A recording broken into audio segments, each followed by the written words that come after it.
Hi, all. Good morning, good afternoon. My name is Arijit Biswas, and I am the co founder of CrackAdmission. I'm also an ISB alum graduated in 2015. Today, I am here to share with you some of the tips and tricks to ace the ISB essays for this year. How do you stand out? Like ISB expects people to differentiate themselves. You must have heard in various forums that how do I write impactful essays? How do I differentiate myself from the rest of the competitive applicants pool? So here today, in the next 30 odd minutes, I'll discuss around how what are the three essays this time, and how can one ace each of these essays to demonstrate a holistic profile in front of the admission committee. So without further ado, I'll tell you about more about what are the essays. Why are essays important? So and for an ISB application, and this holds true for any global business schools application, it's not just your quantitative scores in the GMAT. They also want to understand who you are as an individual, how you think, what is your thought process, how you and how and most importantly how will you contribute to the cohort, because at the end of the day a business school is not just about theoretical learning in the classroom. It's a lot about what you learn from each other, in your learn from your peers, grasp knowledge from their experiences, because you'll be surrounded with people from different backgrounds, different industries, and to maximize the value from ISB, you should be able to add value to the cohort as well as extract value from the cohort. So through your essays, the essays are a reflection of how you can do that. And you'll be very surprised to understand that people can, like people who are the admission committee members, can extract a lot of information about who you are from the essays itself. And from the essays they also gauge whether you are a fit for the school on three aspects. Are you a cultural fit for the school? Are you a professional fit for the school? And are you an academic fit for the school? So academic fitment and professional fitment are gauged a lot by your CV, your GMAT, GRE scores, any other parts of your application.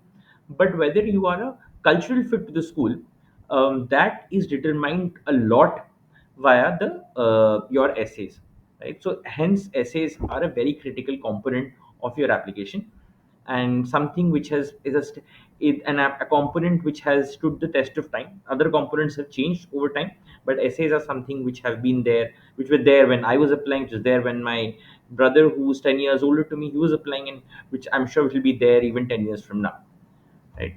So what are the ISB essays for this year? The first essay: what unique experiences have shaped who you are?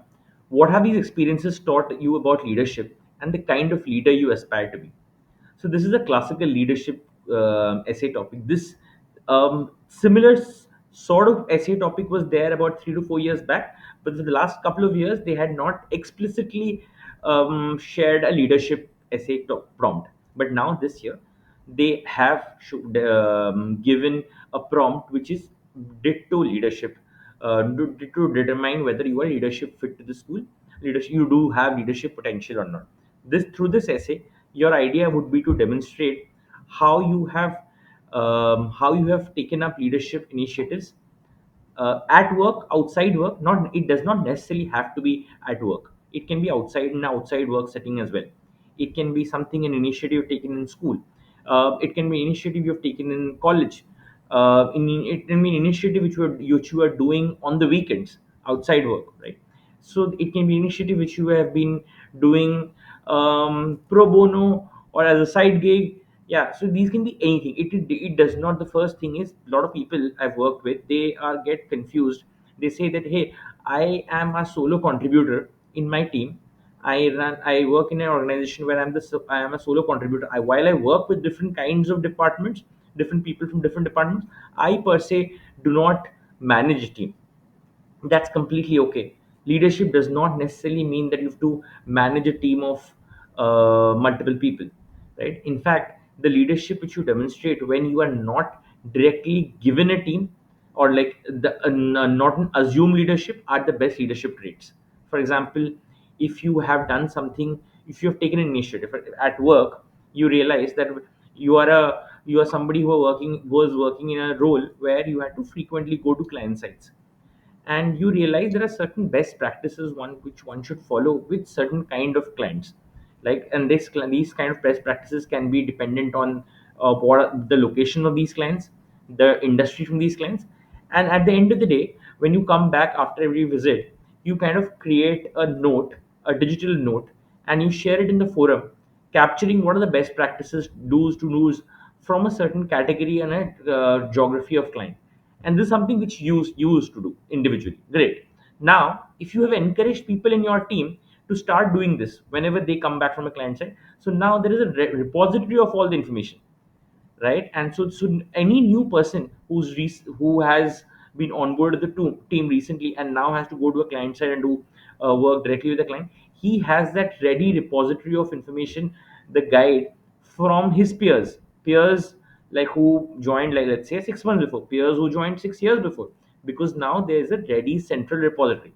So this is now what you're doing essentially. What is the leadership trait? The leadership trait is you understood there is a problem, the people don't understand clients and they feel shy reaching out to in doing many interactions with the clients, and you democratize that information. So that is leadership. Nobody had asked, your manager did not ask you to do this, your boss did not ask you to do this, it was not part of the job description, your client did not ask you to do this, your peers did not ask you to do this, you did this because you realize that there is value which you can add to the cohort or to your peers by this simple knowledge sharing democratizing exercise, right? So yeah, that is an example of leadership. So now you, of course, you can think about other leadership activities. Leadership activities can be something which you, example, somebody had started a startup while in college, somebody is doing helping out a friend build his team, a leader, an engineering team. He is working somewhere, but your friend has started a startup and you are helping to build the engineering team. That can be leadership.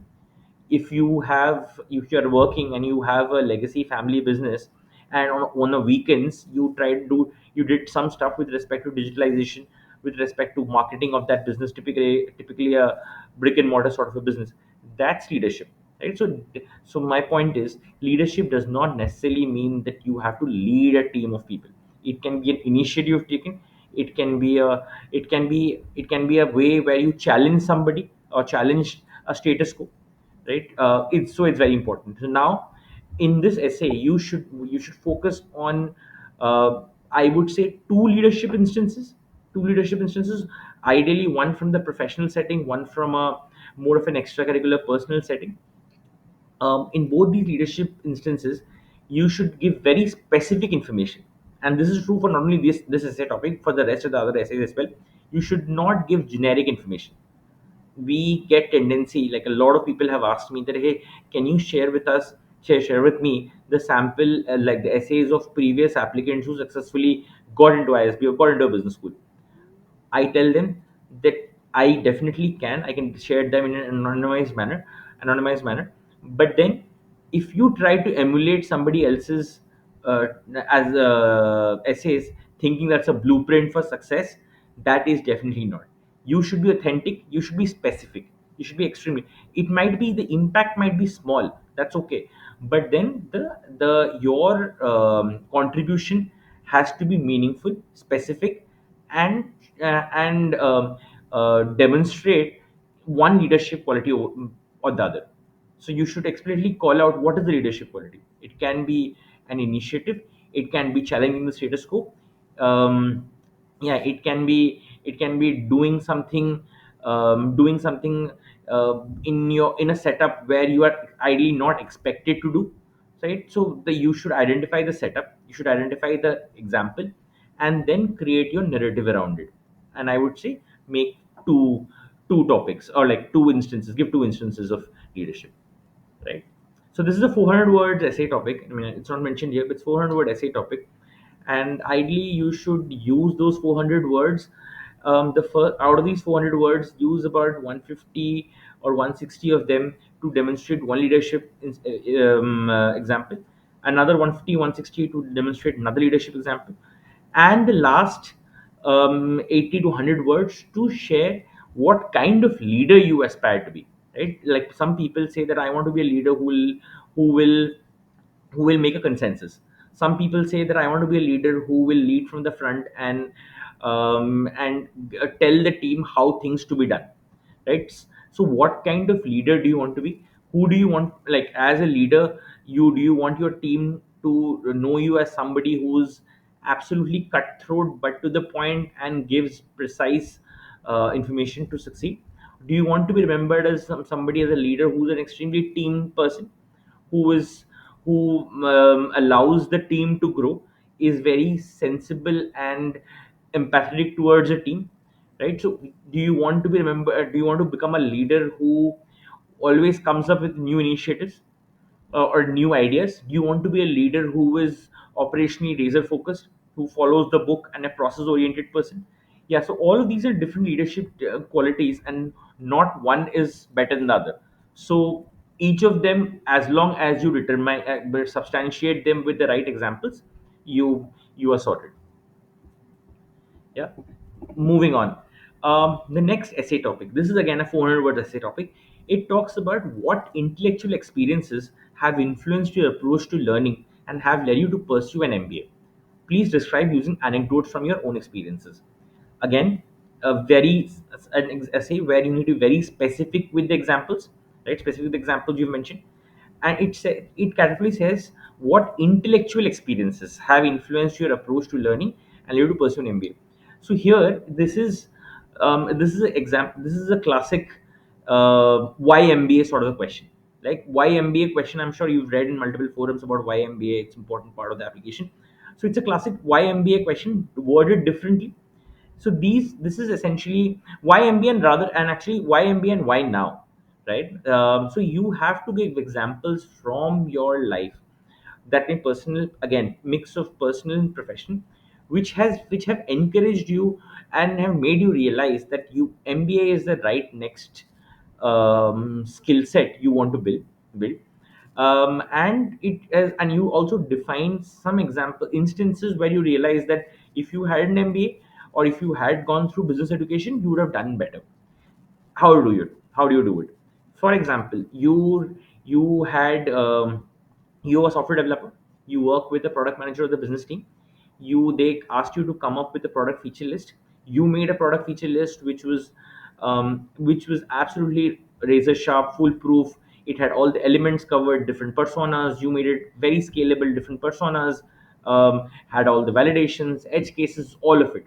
However, you also associated a timeline to it, and that timeline was, let's say, about 6 weeks. Your product manager, the business guy, says, "Hey guys, we already know that our competitor has launched a feature. So 6 weeks, great, but I really wanted 6 days before. So you have to now cut down and bring it to something which we can ship in the next 6 days." You as an engineer, software developer, you were always taught that, hey, make scalable systems, make something which is absolutely good for the customer, incorporates all the edge cases. Now suddenly this guy is a product manager who's come in, and or the business guy who's come in and said, makes it in 6 days, compromise on a certain features, we just need to launch. You are unsure, you don't know why. You've done it, but you did it. But at the end of 6 days, you went to the business guy and said, hey, while I've done it, and I know what are the fallbacks of the system, or the places where the system would break, I'm not sure why you asked me to do this. The guy said, dude, this is marketing, we need to launch it. We probably know that the customer might not, like, we might not get a critical mass for our feature immediately, so you have more time to build it. But from a marketing aspect, from a PR aspect, we are showing to the world that we also have it. So there are things which you do for parity, where execution speed is important, and there are things which you do for scalability and getting more people on board the platform, where the execution process needs to be superb, right? So there you realize, okay, I never thought of it like this. I, at some point of time, I also want to build my own product and lead that product development product journey. But now this is a skill set of marketing, or like branding. You can call it marketing, you can call it branding, you can call it part of GTM.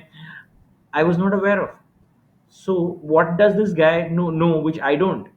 So then I mean, and this instance you discussed with other people, other colleagues, other peers, and you realize that a common thread across a lot of them is that a lot of them have done an MBA, and hence this is probably some of the thinking which they had got imbibed from the business school. That becomes a element for you, or like a trigger for you, that hey, I probably also need to do an MBA. Yeah. Now, another example. This is not from a professional setting. This can be from personal setting as well. You went on a trip. You went on a solo trip to a different part of the world, and you really wanted to do this trip alone. You didn't tell your friends. You did not tell your spouse. I mean, you did not. You told your friends, but you did not want to get them accompany you, or your spouse or family members to accompany you. You went to that solo trip. In that solo trip, you realized that people are, I mean, the way we think, a lot of, like, your people in your geography think, but the people in a different geography think is completely different. In a place like, for example, if you go place like Uzbekistan, there is a different kind of taxi service which is used, which is and their features are a combination of Uber plus Rapido plus a lot of other things. So they are using it, they are benefiting out of it. But when you went to a country which is right next to Uzbekistan, let's say Kazakhstan, a different kind of platform is being used to solve the same use case. So you realized that hey, we what will work in a certain setting, they need not necessarily work in the another setting. And what kind of customer feedback which we get, or the customers we have there, but they are not, the customers are not the same everywhere. So probably an MBA where I might also get some, I might also join an exchange, go to an exchange program to learn about a new country, new culture, sort of customers there, will help me in my career. Because in today's globalized world, what you make for today, make in one geography, typically is made in a way that it can serve other geographies as well. For example, the famous saying, make in India, build for the world. Right? Made in India for the world. What does it mean? While it was made in India, but it had the global context also. So how do you get a global context? If your job does not allow you to have that global context, the next one of the things is you do an MBA where you meet with people who have that global context potentially. The people who in your class, they would have gone to different, worked in different geographies. Then there's an exchange program. Then there is a professors from different parts of the world who come and teach you. Then there are the case studies. So all of these in a pack of 12 months, in a short span of 12 months, you would get that global context, which is again very beneficial for you, because you want to build something for the world, right? And yeah, so that's the way you should carve your response. You give a hook, you give the example, and then build on that example to demonstrate how and why an MBA would um, help you. And it's important, very within the MBA curriculum also, you need to be very specific about what in the MBA curriculum. Is that the case studies? Is that the professors? Is that the cohort? Is that the exchange program? And whatever you write, you need to tie it back to your learning need, right? So it cannot be generic. You cannot say, hey, I'll have a pool of 1,000 people around me, that's why I'll get a, so what, why? Out of the 1,000 people, probably only 100 of them or have worked outside India or outside the home geography.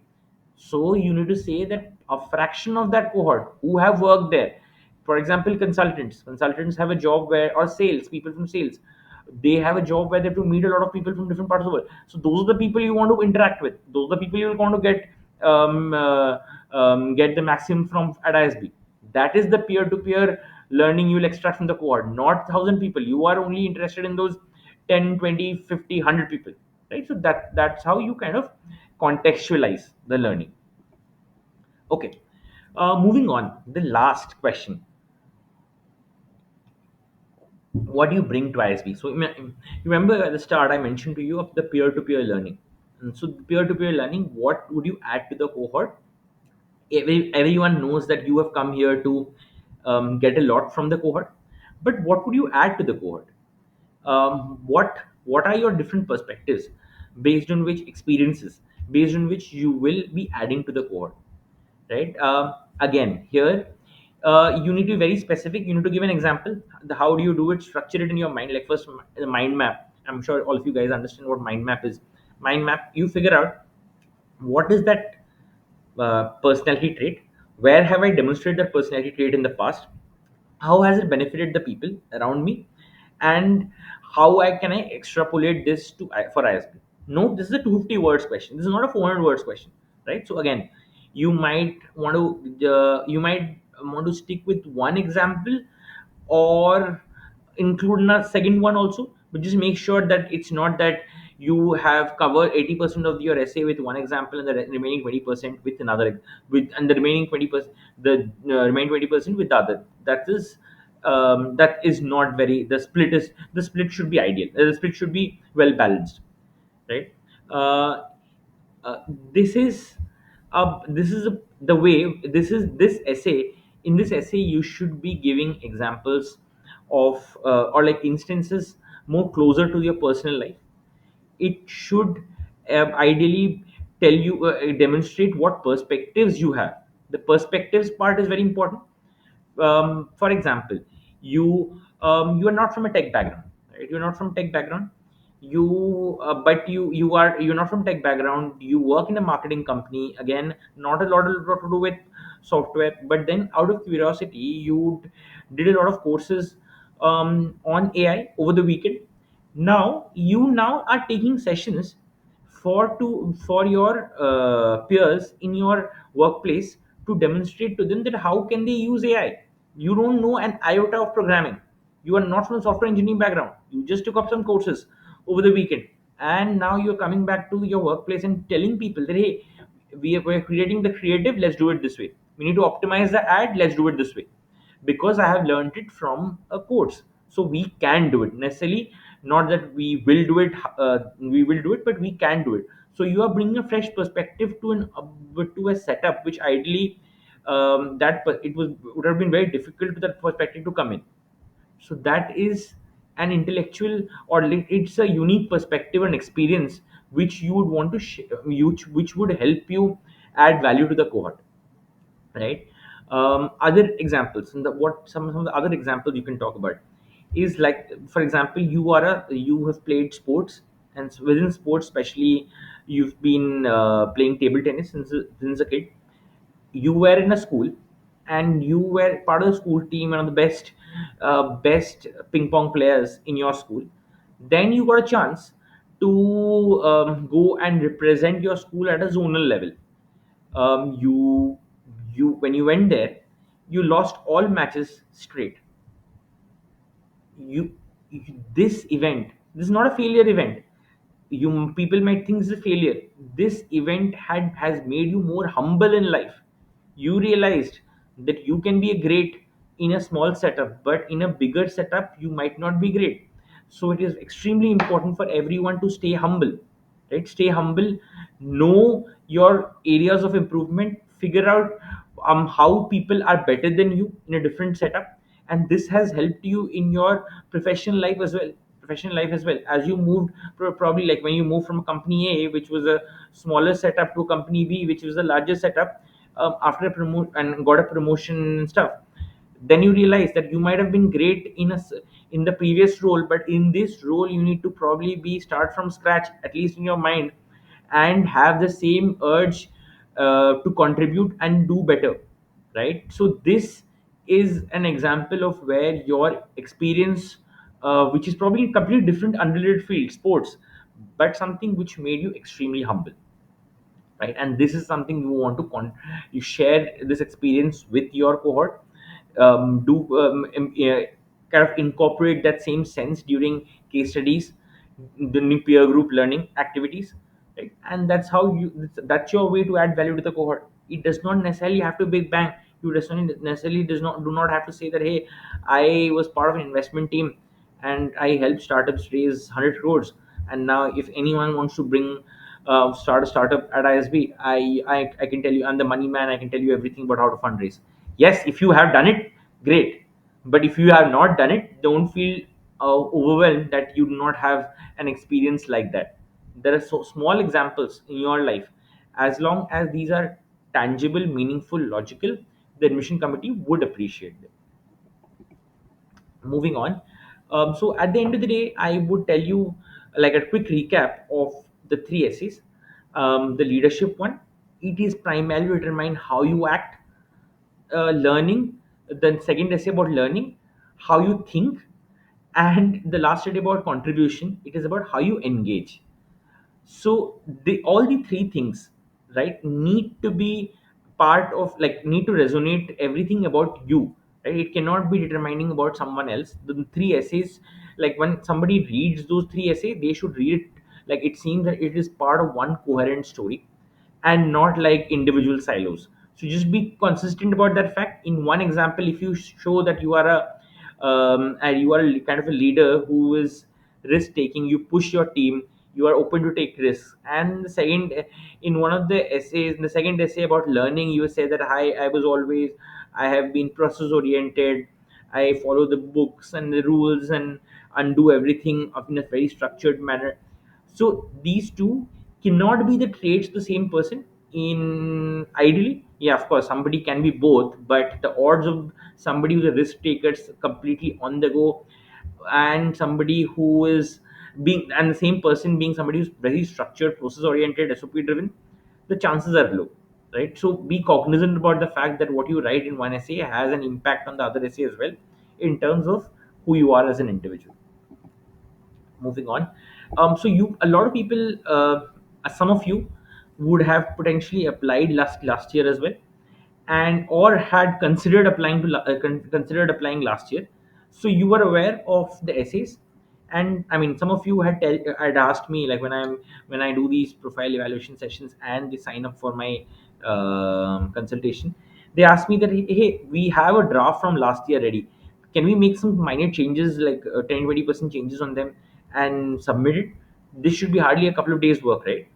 I tell them that, yes, if these essay prompts were exactly same as last year, then also you would have needed 50% time as last year, because you ideally want to demonstrate new examples, because last year you did not apply or you got rejected, and there's a period of time, 12 months, to demonstrate something new. But in this case, the last year essays are very different from this year essays. So last year there was a first topic of strengths and weaknesses. This is about leadership evaluation. Last year there was a specific question of career goals. This is more on learning depth. Then the last year there was an intellectual journey sort of a question. Why MBA? Why now? Now this year there is a community contribution sort of a question. So these questions are different.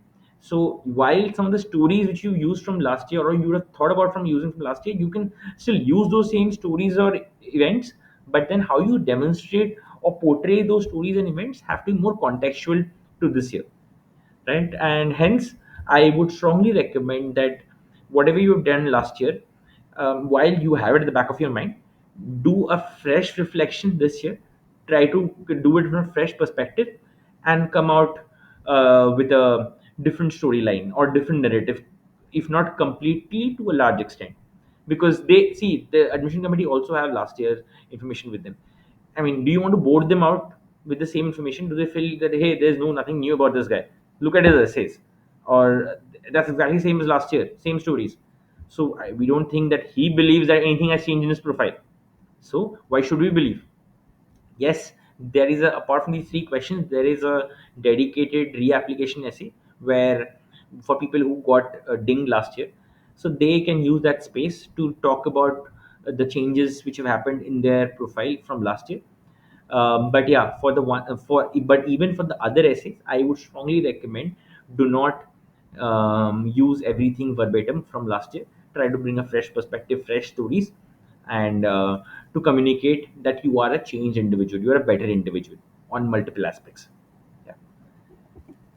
Okay, great. That's about it, guys. It was very nice sharing my perspective on the ISB application essays.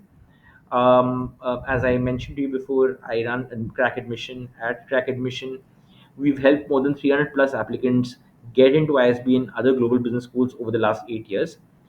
Um, if you are seeking honest, structured guidance, we would love to add value to your journey as well. Please feel free to reach. These are details of our platform, crackadmission.com. Arijit.biswas at the rate of crackadmission.com. This is my personal mobile number as well. You can give me a quick WhatsApp, and hi, happy to add value to your journey. And I hope all of you come up with a lot of success in this year's application. And this session irrespective of how much time you watch the session, be it 10 minutes, first 10 minutes, the entire 30 odd minutes, or in fast forward mode. I hope this session was useful and added some value to your application. Look forward to interacting with a lot of you in the coming weeks as the admission deadline is closing. Our admission deadline is in the second week of September, 14th of September. So take out time, about a month or so, to write good application, draft a good application. That's a way to showcase who you are as an individual and what you bring to the table. And if you require help with drafting it, please reach out to us. I will try to add value to as many of you as possible. On that note, wish you all the very best. It was great interacting with all of you, and yeah, happy drafting.